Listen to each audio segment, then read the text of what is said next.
സിനിമയിലെ പവർ ഗ്രൂപ്പിന്റെ രക്തസാക്ഷിയാണ് താനെന്ന് സംവിധായകൻ പ്രിയനന്ദനൻ. പവർ ഗ്രൂപ്പിന്റെ ഇടപെടലിനെ തുടർന്നാണ് തന്റെ അത് മന്ദാരപ്പൂവല്ല എന്ന സിനിമ മുടങ്ങിയത്. കൂടെ ജോലി ചെയ്യുന്നവരുടെ സുരക്ഷിതത്വം സിനിമാ പ്രവർത്തകർ ഉറപ്പുവരുത്തണമെന്നും പ്രിയനന്ദനൻ 24-നോട് പറഞ്ഞു.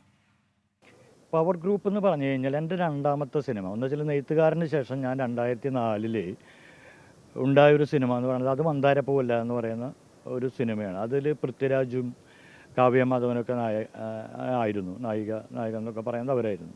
നമ്മൾ ചെയ്യാനിരുന്നൊരു സിനിമയാണ്. അതിൻ്റെ 6 ദിവസം അതിൻ്റെ ഷൂട്ട് പോലും നടന്നതാണ്. കാരണം നമ്മൾ അത്രയേറെ അതിലേക്ക് വേണ്ടിയിട്ട് പണിയെടുക്കുകയും അതൊക്കെ അന്വേഷിക്കുകയും ചെയ്തതാണ്. പക്ഷേ അന്ന് പൃഥ്വിരാജിനൊരു വിലക്കുണ്ടായി എന്നുള്ളതാണ്. കാരണം അത് വിനയൻ സാറിൻ്റെ പടത്തിൽ അഭിനയിച്ചുകൊണ്ട് മാത്രം ഉണ്ടാക്കുന്ന ഒരു വിലക്ക് വന്നു എന്നുള്ളതാണ്. ആ വിലക്കിൻ്റെ ഭാഗമായിട്ട് മാത്രമാണ് ആ സിനിമ ഇല്ലാതായി എന്നുള്ളതാണ്.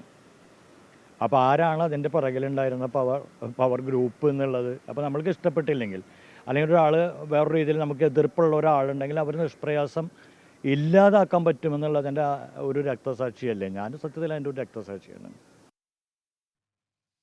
ബൽറാം നെടുങ്ങാടി വിവരങ്ങളുമായി. ബൽറാം, ഇതിൽ പ്രമുഖ താരങ്ങളടക്കം ഈ പവർ ഗ്രൂപ്പ് ഉണ്ടോ അങ്ങനെ അറിയില്ല എന്നൊക്കെ പറയുമ്പോഴാണ് അതിൻ്റെ ഒരു രക്തസാക്ഷിയാണ് എന്ന് പറഞ്ഞുകൊണ്ട് സംവിധായകൻ പ്രിയനന്ദനൻ രംഗത്തെത്തിയത്. അദ്ദേഹം പേരുകൾ എന്തെങ്കിലും പരാമർശിക്കാൻ തയ്യാറായിട്ടുണ്ടോ?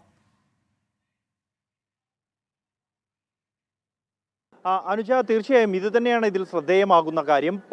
താരങ്ങൾ മമ്മൂട്ടിയും മോഹൻലാലും അടക്കമുള്ളവർ ഇത്തരത്തിലൊരു പവർ ഗ്രൂപ്പ് ഇല്ല എന്നും പവർ ഗ്രൂപ്പ് ഉള്ളതായി തങ്ങൾക്ക് അറിവില്ല എന്നതടക്കമുള്ള പ്രതികരണം നടത്തുമ്പോഴാണ് സിനിമയിലെ പവർ ഗ്രൂപ്പ് എന്നുള്ളത് യാഥാർത്ഥ്യമാണ് എന്ന് സംവിധായകൻ പ്രിയനന്ദൻ തൻ്റെ അനുഭവത്തിൻ്റെ അടിസ്ഥാനത്തിൽ പറയുന്നത്.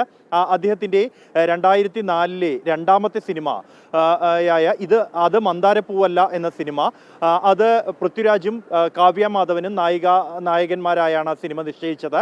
അതിൻ്റെ ഷൂട്ടിംഗ് 6 ദിവസം പൂർത്തിയായ ഘട്ടമായിരുന്നു. ആ ഒരു ഘട്ടത്തിലാണ് സംവിധായകൻ വിനയൻ്റെ സിനിമയിൽ അഭിനയിച്ചതിൻ്റെ പേരിൽ പൃഥ്വിരാജിന് വിലക്കുണ്ടാകുന്നത്. ഈ വിലക്കിൻ്റെ പേരിൽ എന്നാൽ പ്രിയനന്ദൻ്റെ സിനിമ പിന്നീട് ചിത്രീകരണവും അടക്കമുള്ളവ മുടങ്ങിപ്പോവുകയും ആ സിനിമ പിന്നീട് ചിത്രീകരിക്കാൻ കഴിയാത്ത സാഹചര്യം ഉണ്ടാവുകയും ചെയ്യുന്നത്. അതുവരെയുള്ള അതിൻ്റെ മറ്റു ജോലികളെല്ലാം തന്നെ പൂർത്തിയായി ചിത്രീകരണം ആരംഭിച്ച് 6 ദിവസം ചിത്രീകരണവും പൂർത്തിയാക്കിയ ശേഷം സിനിമ മുടങ്ങുന്ന സാഹചര്യം ഉണ്ടായത് ഈ പവർ ഗ്രൂപ്പിൻ്റെ ഇടപെടലിനെ തുടർന്ന് തന്നെയാണ് എന്നും സിനിമയിലെ പവർ ഗ്രൂപ്പിൻ്റെ ഒരു രക്തസാക്ഷിയാണ് താൻ എന്നുമാണ് സംവിധായകൻ പ്രിയനന്ദൻ പറയുന്നത്. എന്നാൽ ആരെല്ലാമാണ് എന്ന് അദ്ദേഹം പേരെടുത്ത് പറഞ്ഞിട്ടില്ല.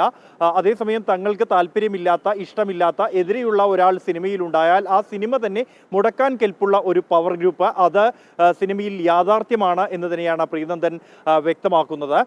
ഒപ്പം തന്നെ ഈ ഹേമ കമ്മിറ്റി റിപ്പോർട്ട് പുറത്തു വന്നത് ആളുകൾക്ക് ആത്മബലം വർദ്ധിപ്പിച്ചു എന്നും അന്യായങ്ങൾ നടക്കുന്നുണ്ടെങ്കിൽ ചോദ്യം ചെയ്യപ്പെടേണ്ടതാണെന്നും മറ്റ് മേഖലകളിൽ നടക്കുന്നുണ്ട് എന്ന താരതമ്യത്തിന്റെ ആവശ്യം ഇക്കാര്യത്തിൽ ഇല്ല എന്നുള്ളതുമാണ് അദ്ദേഹം വ്യക്തമാക്കുന്നത്. അനുജ, എങ്ങനെയാണ് പവർ ഗ്രൂപ്പ് തന്റെ കരിയറിൽ ഒരു സിനിമ ഇല്ലാതാക്കിയത് എന്ന് 24 തുറന്നു പറഞ്ഞിരിക്കുകയാണ് സംവിധായകൻ പ്രിയനന്ദനൻ.